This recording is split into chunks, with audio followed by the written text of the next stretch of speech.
Welcome.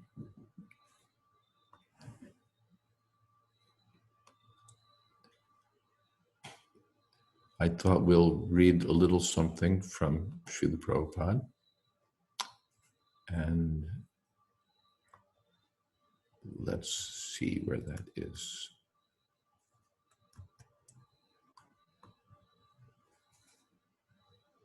Yes.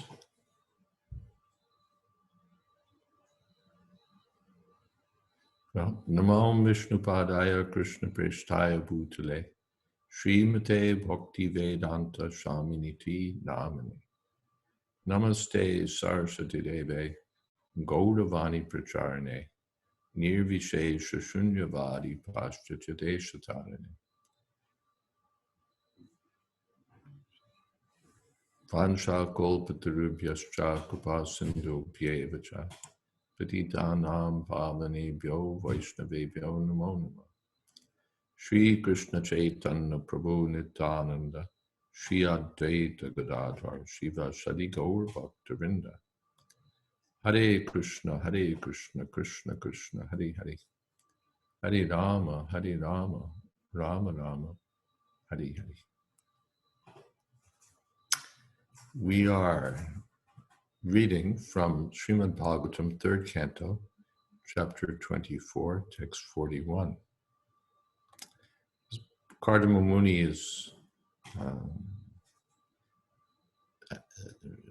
has a son, Kapila Dev, and now that he has a son with a good pacified mind, he at once left for the forest. Purport: going to the forest is compulsory for everyone. It is not a mental excursion upon which one person goes and another does not. Everyone should go to the forest, at least as a Vanaprastha. Forest going means to take 100% shelter of the Supreme Lord, as explained by Prahlad Maharaj in his talks with his father, Sada Samudvigna Dhyam. People who have accepted a temporary material body are always full of anxieties.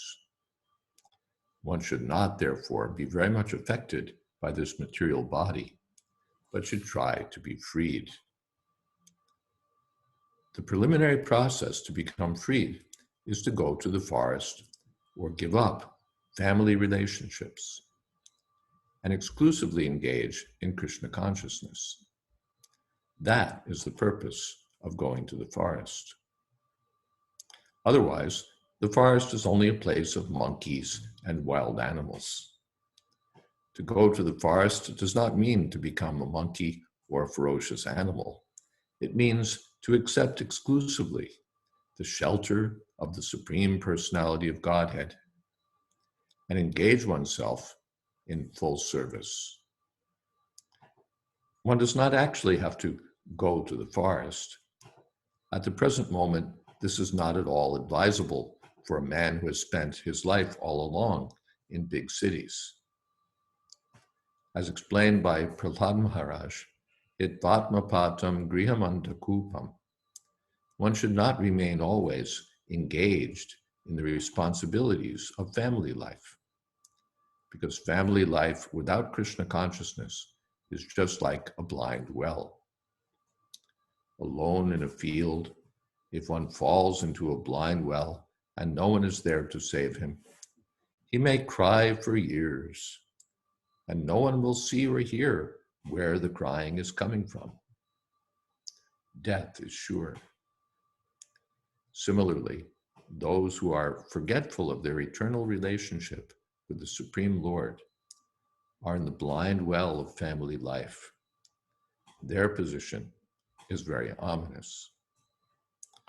Prahlad Maharaj advised that one should give up this well somehow or other and take to Krishna consciousness and thus be freed from material entanglement, which is full of anxieties. Well, we have several points here. One is that of course, that the forest is uninhabitable. It's not really where we're going to go now. Another is that the purpose of going to the forest is to get freed from family life and dedicate oneself to Krishna consciousness. And so one might say, well, if there's Krishna consciousness, then why give up family life?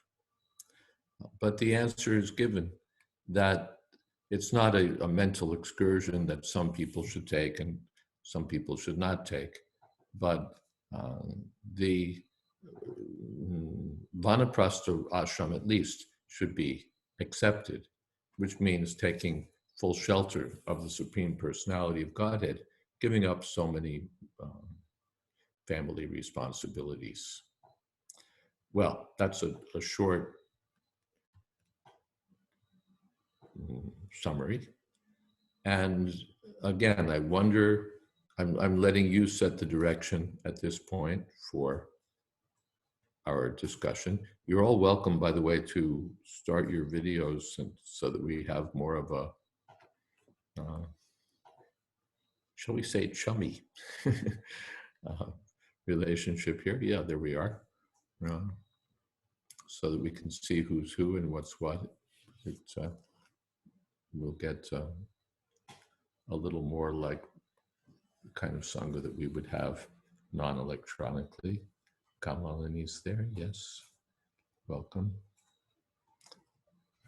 Hare Krishna, Hare Krishna. I think you're muted, but you're there. Yes, you're muted, but there. So again, I'm happy to have you set the direction and tell me either what you'd like to talk about or what your thoughts are that have come up from this seminar, or maybe we're done. Maybe we've flayed this topic and we're ready to move on to something else. So I'm entirely your servant, and you can tell me what to do. How's that?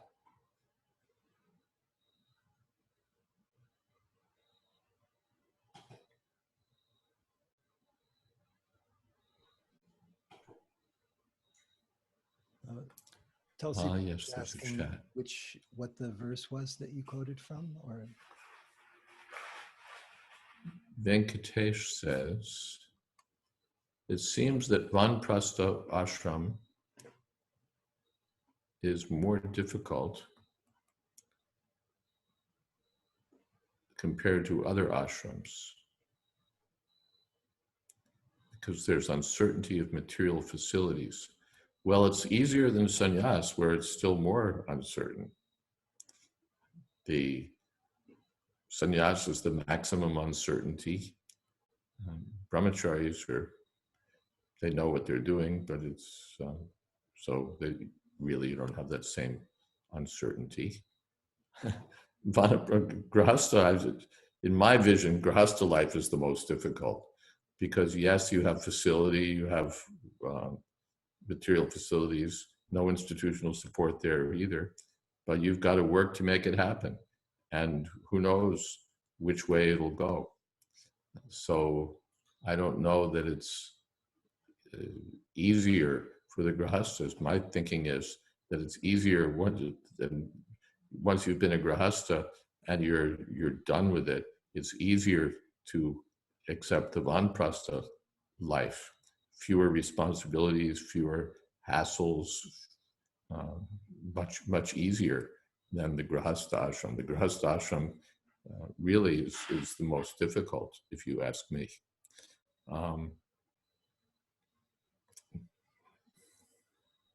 Vanaprastha ashram is like relief, and no uncertainty of material facilities.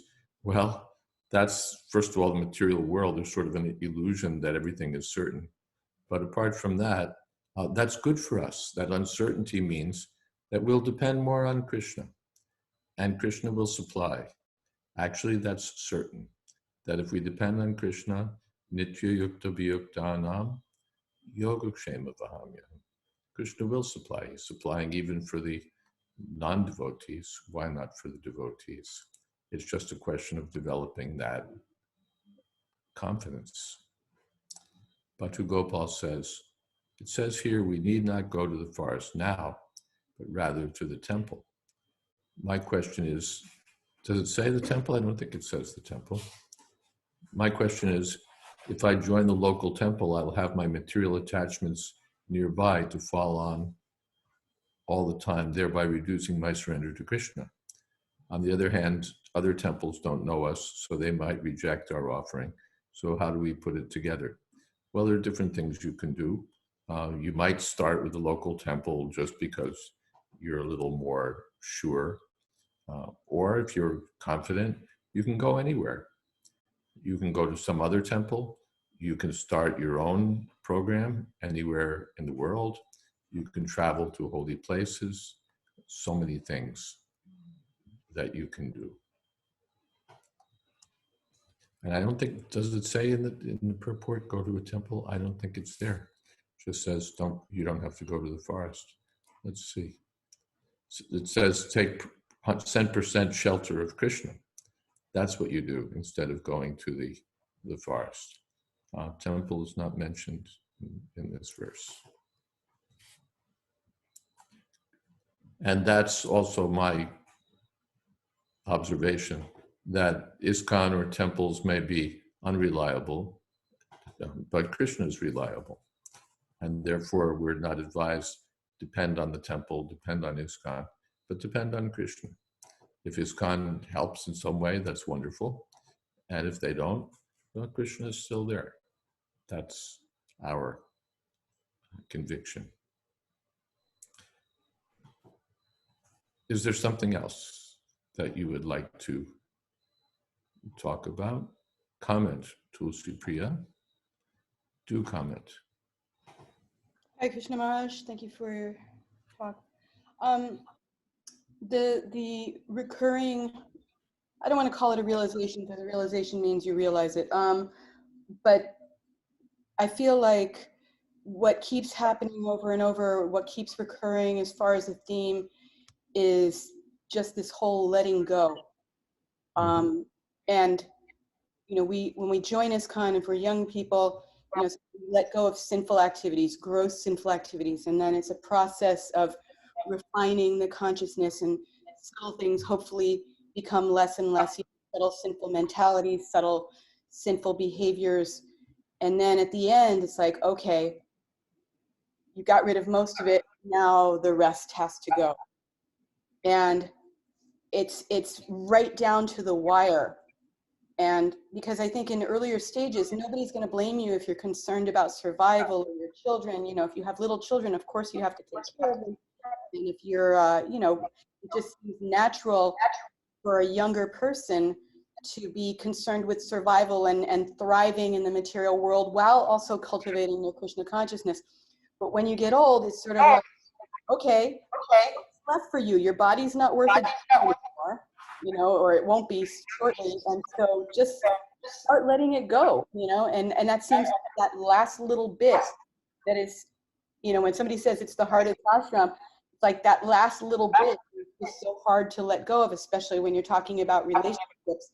But I mean, I don't think it's the hardest thing. I think maybe well, you were saying the last ashram, but in terms of letting go, that's just what keeps recurring to me, is just this idea, let go, let go, let go, let go, and I don't want to, you know? And I think we need to keep talking about it, because eventually something will happen, like we've talked about, you talked about in previous classes.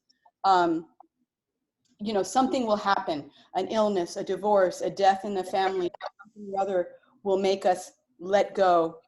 And it's better to cultivate that letting go before it's forced upon us by circumstance, because we'll be in a chaotic mentality, I guess, if it's forced upon us rather than a cool head. Just my 2 cents here. Thank you very much. And Apurva and Kamalini wanted to say something.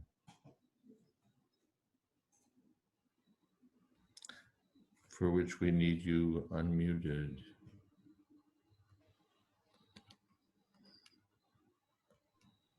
Okay. The host is not allowing participants to unmute themselves. Okay, you can hear me? Yes. Okay. So I like your points, Tulsi Priya G.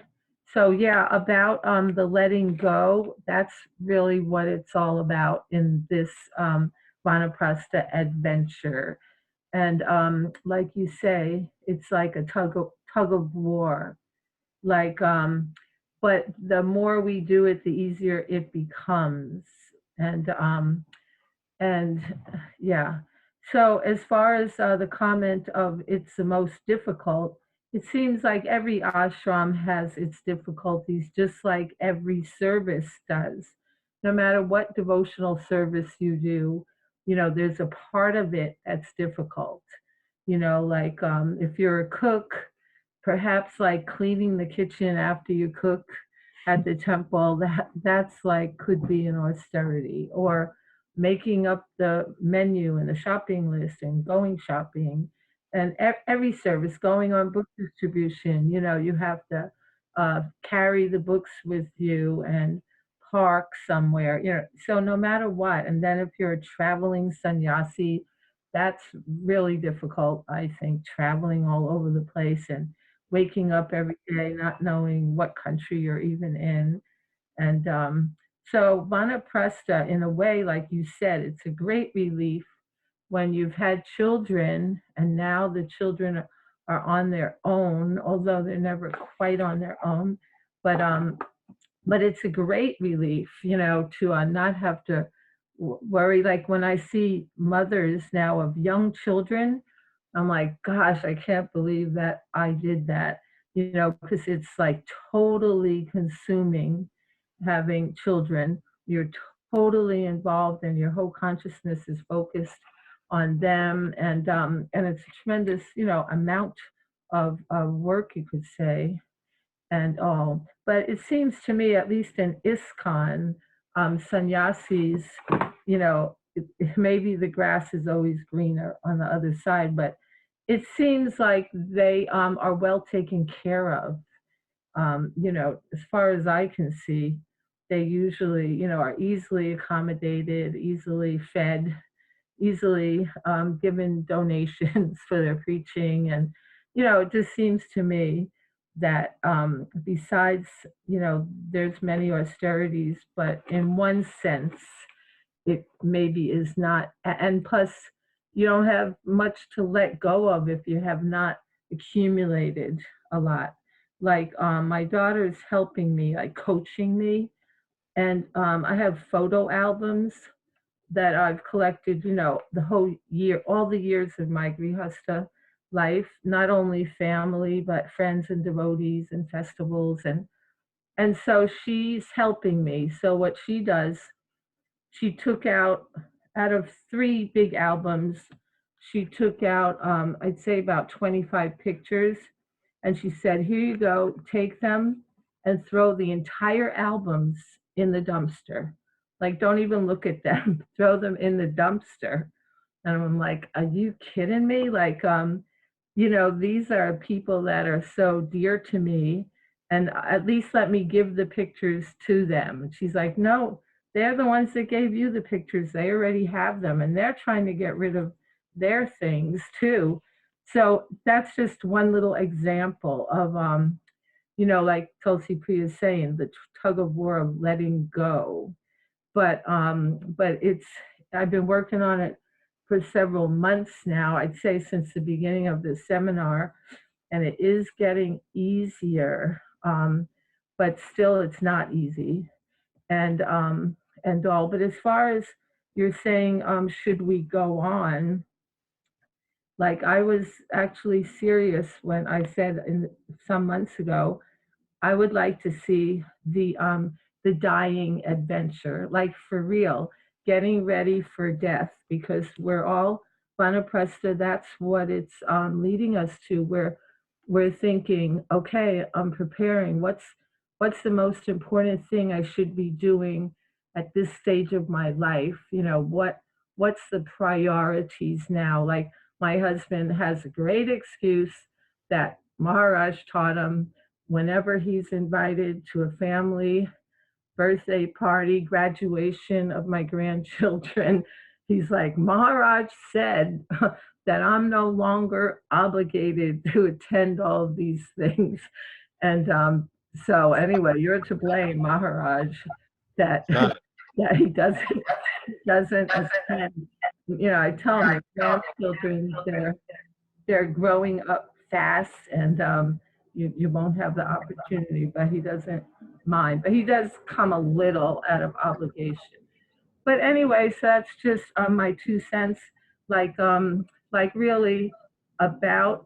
I think we've gotten the foundation through this seminar. We've gotten, the homework, what we need to do, and now we have to do the work, and and then maybe like say we have it once a month maybe to check on our progress, and then the other weeks we have the dying adventure, like how we're gonna like really die in the optimal way that we can. And of course, we don't know when it's going to be exactly and how it's going to be and who's going to be there with us or if anybody's going to be there with us. So we can't exactly plan our death, but it helps to have support, we know. And so, I think like to make it not such a difficult process for others as well, like our family, so that they're not. Of course, we'll all soon be forgotten. Like we know, so many of our dear god brothers and god sisters have passed away, and we used to be close to them, and very soon everyone's forgotten, so we'll be forgotten as well. And not to be so cold-hearted, but just the reality of it, and to make it less painful for all involved, all parties that may have some connection. So anyway, just my 2 cents. I'd also like to give 2 cents, but I want to hear Maharaj's comment on what Kamalini said, and then I have a few sentences to And, add. well, I don't know what I could say about the dying adventure. The last time I did that was some odd years ago, So, you mean in your last life? yes. Yeah, I had a cartoon. I saw it somewhere, but it's a young boy about maybe 5 years old. He's sitting on the couch with his grandfather, and he says, "Well, I didn't believe in reincarnation when I was your age either." So, like that. But yeah, that's the thing. It is an adventure, because an adventure is something that you can't really predict it, how exactly it's going to be. So I can just say in that regard that a few days ago, Yogeshwar Prabhu's mother left this world. mm, She decided to leave. She decided that she would give up eating and drinking and go. And so that's what she did. And she had, let's see, Radhakund water and Didi Garland, if I remember, and Prabhupada chanting the holy name. Yogeshar's, arranged everything. So very fortunate end. Very fortunate end. mhm. Voluntary and fortunate. I don't have much more to comment. I'm happy to. Death is one of my favorite topics. We can. Ever You know, since you read Ecclesiastics, right, when you were 14, right? yes. Better the house of mourning than the house of feasting. Yeah. Vamshid Hari. Oh, I'm sorry. Purva wanted to say something, and then we'll come to Vamshid Hari Prabhu. Okay. First of all, I wanted to thank Maharaj for hanging in there and staying with it this long. I really see this forum as an existence structure for me to stay on focus, on target, on rhythm, to progress in this particular ashram, and it's only been since you started this that I've really done anything and made some headway. At least once a week, I get on the court to play the game of meeting the challenges of Vanaprastha and get direction and move forward through one of the major Shiksha gurus in my life since I joined in 1971, which is Jayadvaita Swami. I feel very confident in his direction. I think this is an essential part of our 6 loving exchanges that we're engaging in, revealing one's mind in confidence and getting direction from Maharaj. I feel Prabhupada's presence and direction. I know there's others, like Dukkha Huntri also feels the same way. We feel very safe, sound, and enlivened by hearing your straightforward and perfect and complete analysis and comments coming straight through the Bhagavatam as well as Srila Prabhupada. Oh, he's here. Sorry. Sorry for the cell phone. I'm turning it off. Okay. Yeah, he's here to get the milk. Oh, I'll give it to him. Okay. Well, it's your kindness to approve of Prabhu. I'm trying to repeat what Prabhupada said. Jai. I just try to repeat what Prabhupada said so that the credit all goes there, of course. But it's your kindness that you're so, what can I say, generous and such good association. And I just have to watch out, sannyasis, as your wife pointed out, we get money, we get all kinds of, what would you say? Preferential perks, yes, perks, preferential treatment, and then praise on top of it. Oh Maharaj, oh Maharaj. So this is all very dangerous. In that sense, the Vanaprastha ashram is safer because people don't all line up to fall at your feet and touch them and pray for that their babies can be great servants of Radharani and all that. So we have to be, especially your Kamalini's comment that sannyasis get all this sort of security stuff, which is really not very good for sannyasis. That we're all sort of set up, and that it like takes the edge off. Then you become like a dull razor because you're you don't have to worry about anything. You don't have to surrender. All you have to do is wake up in the morning and look forward to another day of perks and treatment. So the sannyasis have to be careful that way. That's why sannyasis, among other things, are supposed to keep moving so they don't become too comfortable. But that if you keep moving, you make more money and you get more praises and you get,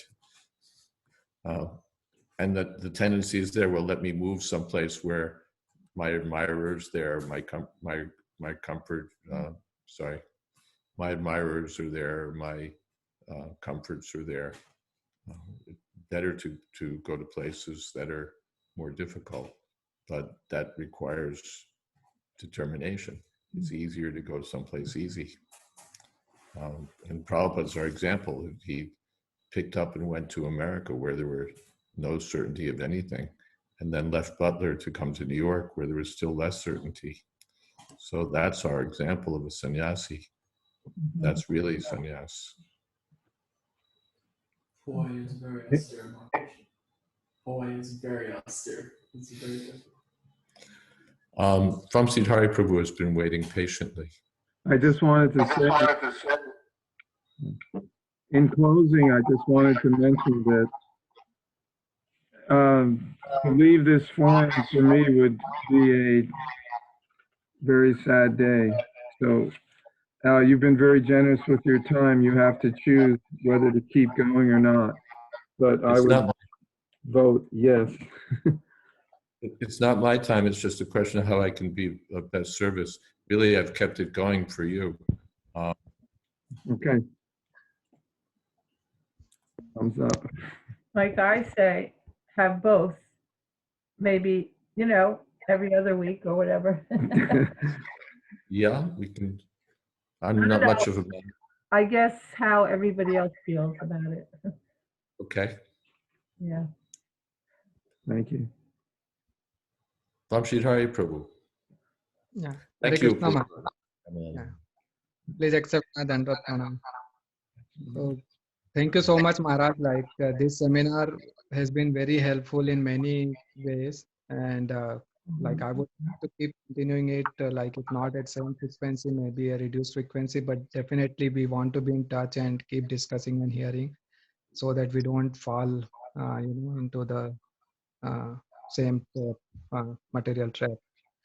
And so, based on today's discussion, like let it go, the biggest let it go is our own life. Like, so we had like as Mother Kamalini touched upon it that, and in Vanaprastha, many a times the situation may come that due to a old age there is some terminal disease or something.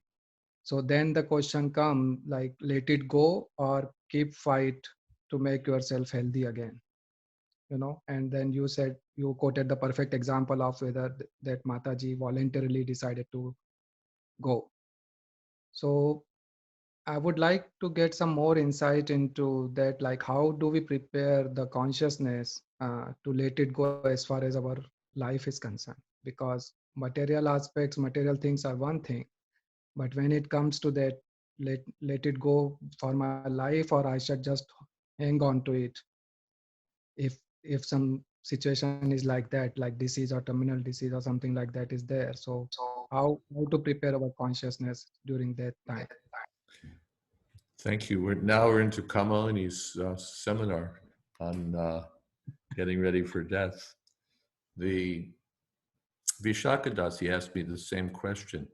Well, a similar question at Bhaktivedanta Manor. If faced with, say, a terminal disease, do we fight or do we go? Mhm.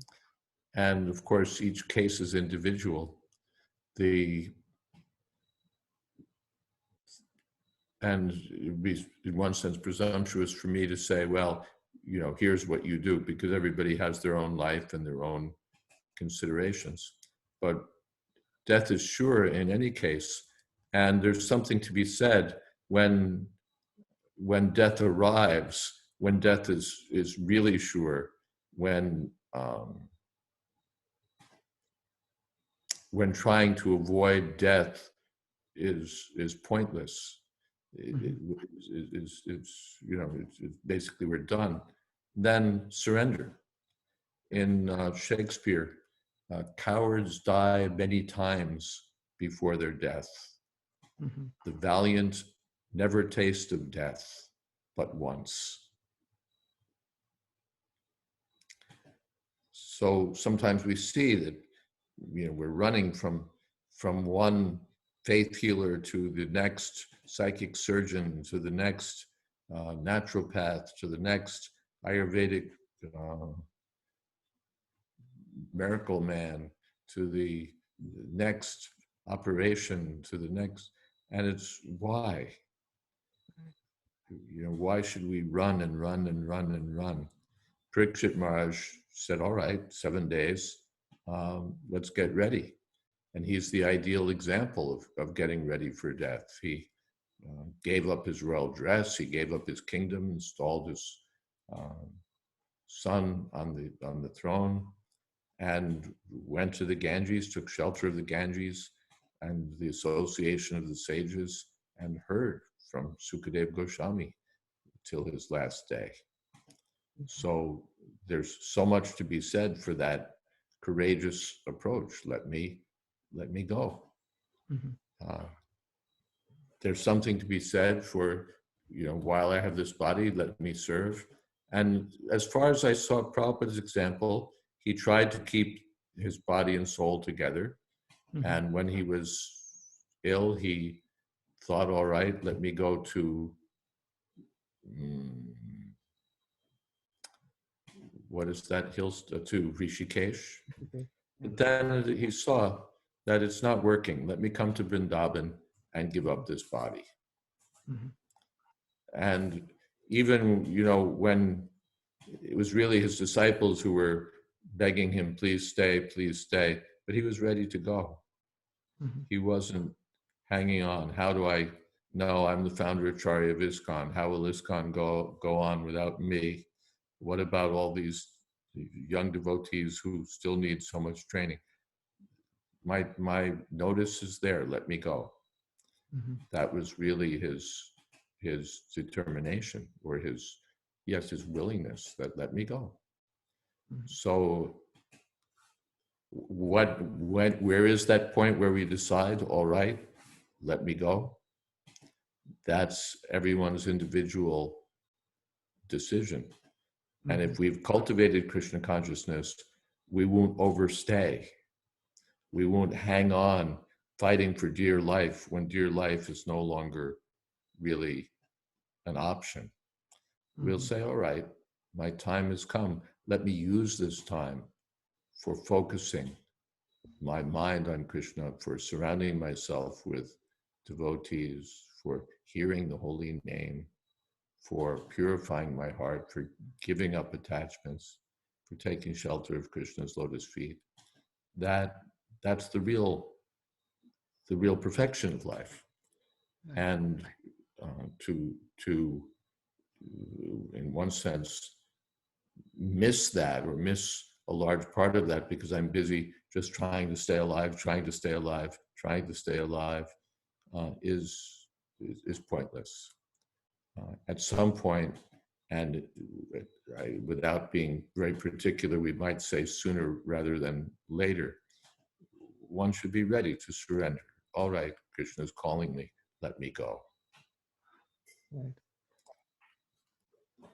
Sankarshan says, the Indian Mahavishnu Swami made an interesting comment when devotees were lamenting for him near the end of his life. He said, those who are afraid to die, die.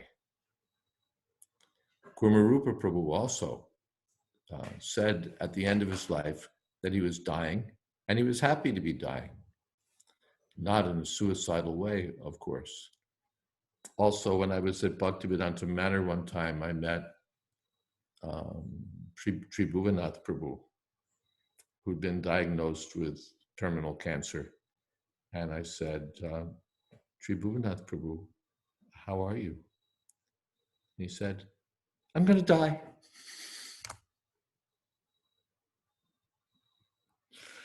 It was fine. I'm going to die. There's also a disciple of Radhanath Maharaj who was so wonderful. He was a young man. He had a little baby girl. And he was suddenly diagnosed with cancer of the spine, and told by the doctors at Bhaktivedanta Hospital that he only had, maybe a couple of weeks, something like that. And I happened to be there at that time, and he was blissful. He just said, I'm so fortunate that I've had the association of bona fide spiritual master, the association of devotees. He wasn't griping, what about my baby? What about my wife? I'm so young. Why is Krishna doing this? No, he was blissful. So we can aspire to be like that, to be surrendered to Krishna, to be grateful for what we've gotten in this life, and to be ready to go when Krishna calls us.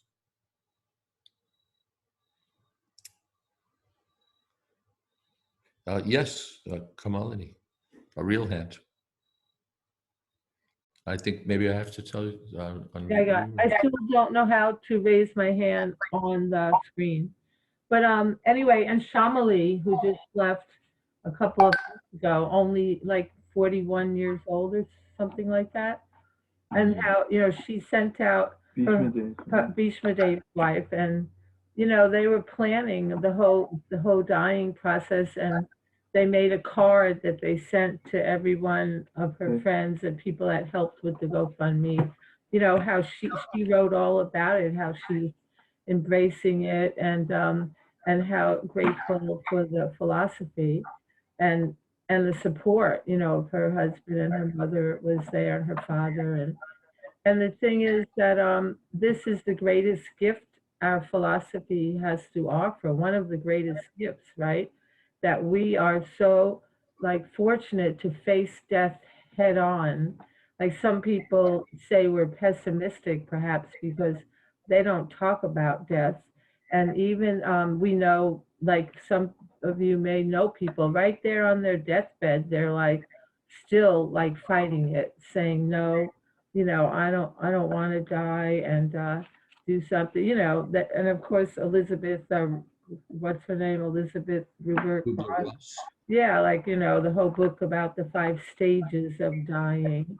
But we're so fortunate because we have devotees to remind us if we are in a deleterious state of consciousness. If we're lucky, who knows?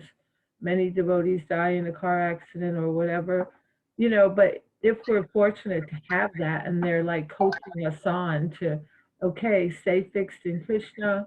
And you know how many people, they leave their bodies, like their families around them, and when the families go out of the room, you know, they have to go to the restroom, then they leave. Like they don't want to leave in their presence, like the family's anchoring them down and not letting them go and all. But anyway, it's a wonderful opportunity to have this kind of support and training, I would say, you know, to prepare. But anyway, yeah, of course, easier said than done, I'm sure.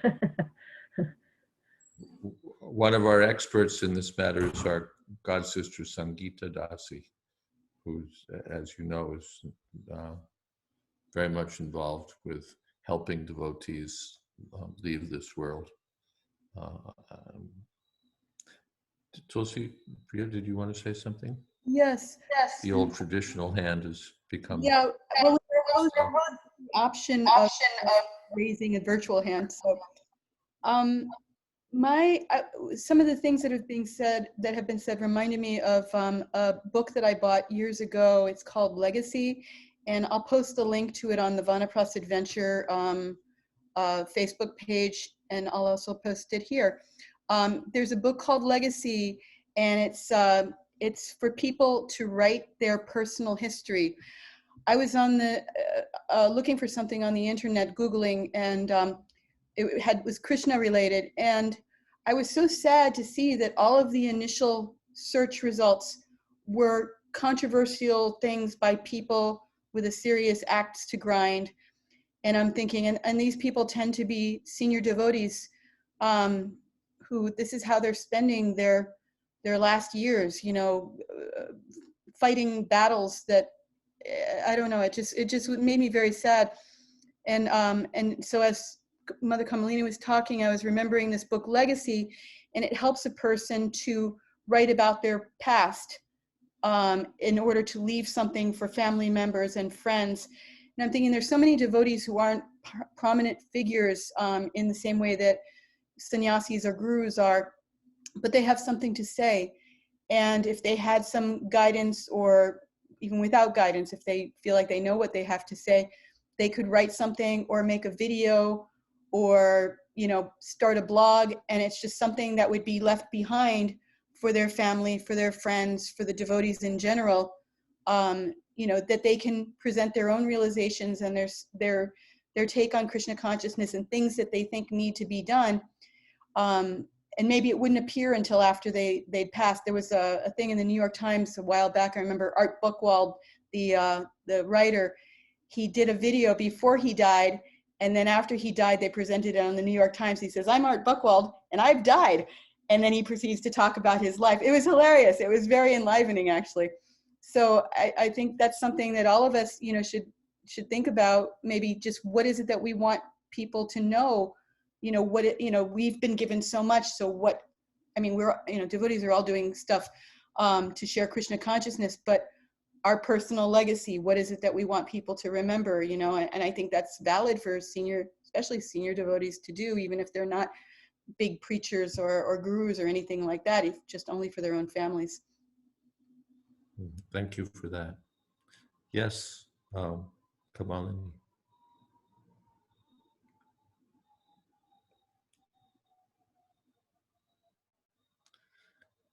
Let's see. Hold on a second.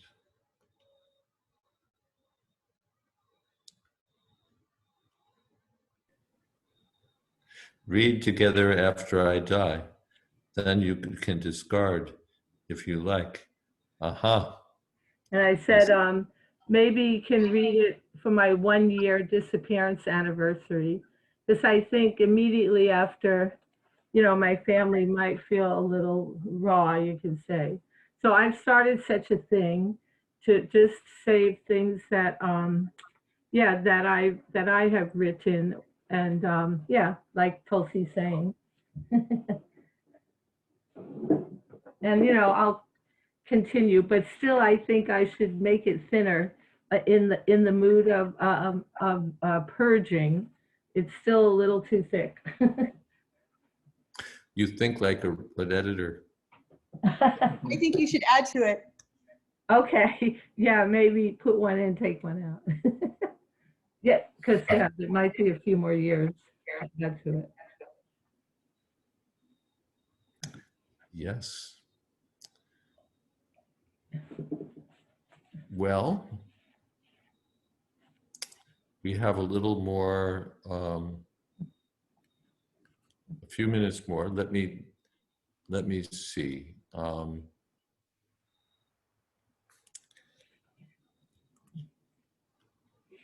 My sense is that you'd still like to keep meeting on Thursdays at this time, but that we don't have to beat an almost dead horse of the Vanaprastha ashram.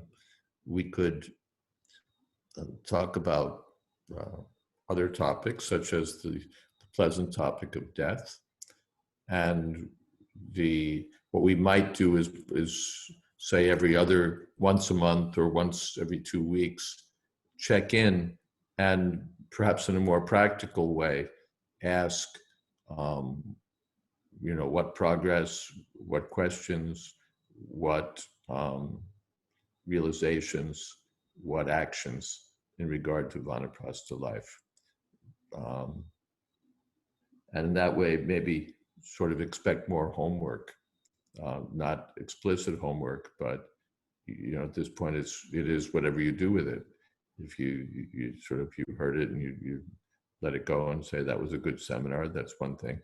Or if you take it and say, okay, I have a list of things that I've thought about that I want to do, that I want to focus on, and let's get on with it. That's another approach. Or just thinking about it, focusing on it and making that what would you say, a serious piece of work. All right. Would anybody else want to comment on that specifically, on what you'd like to see happen? Country likes that idea.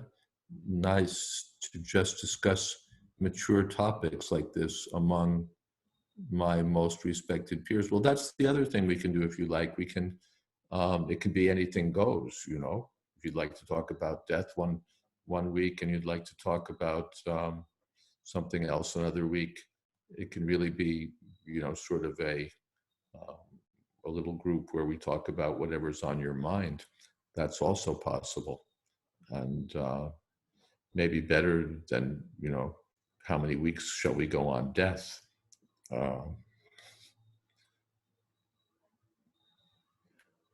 Like in Istagosti, Two Countries says, yes, we could do that. Sort of, and any topics that you'd like to discuss, we could discuss. Anything goes. Yes.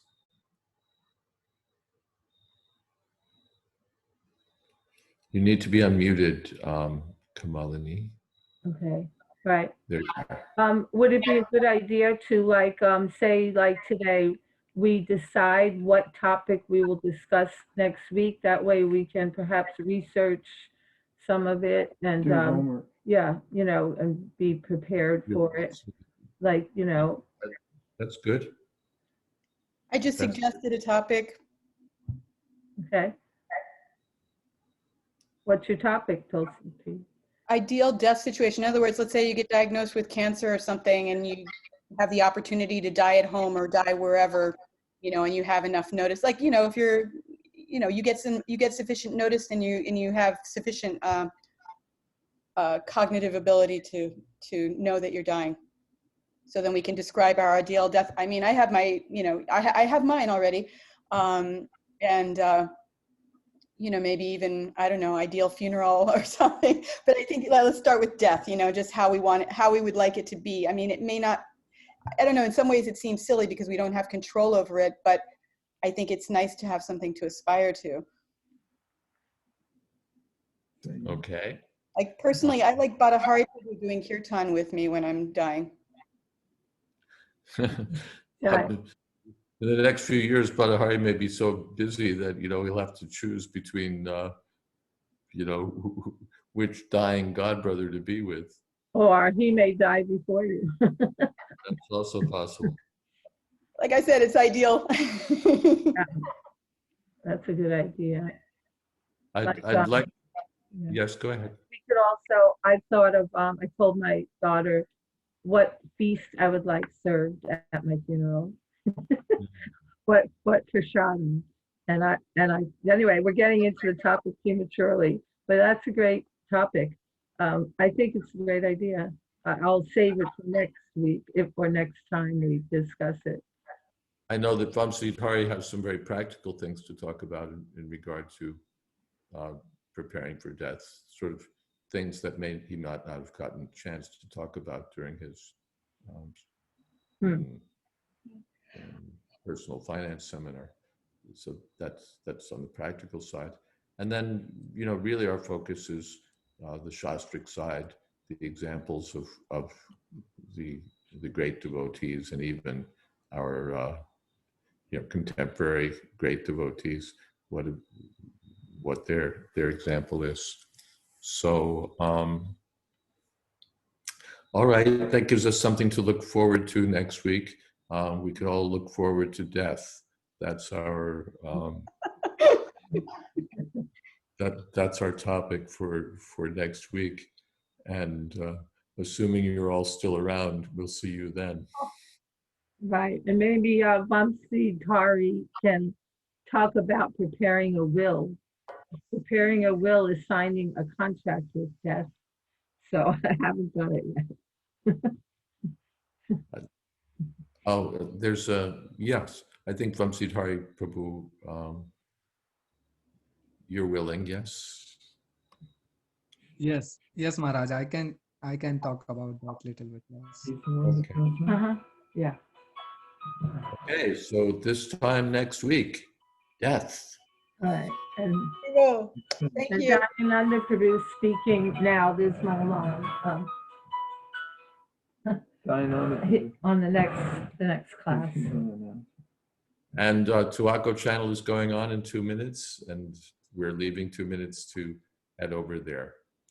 Thank you all very much. Thank you. Bye. All roads to Srila Prabhupada. Thank you, Jai. Thank you. Hi, Maharaj. Thank you, Maharaj. Thank you. Thank you, Maharaj. Thank you, Maharaj. Hare Krishna. Thank you.